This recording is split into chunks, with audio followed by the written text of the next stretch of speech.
خدمت در حق پدر و مادر.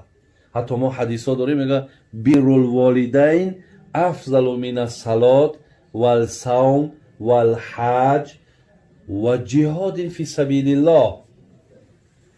در ثواب میگه، در ثواب خدمت پدر و مادر در ثواب بالاتر است از نماز، بالاتر است از روزه، بالاتر است از حج، بالاتر است از جهاد در راه خدا.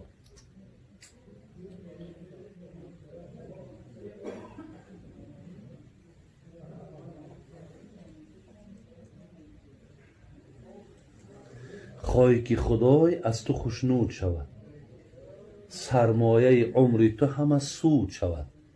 در بند رضای پدر و مادر باش تا جمله گناهت همه نابود شود.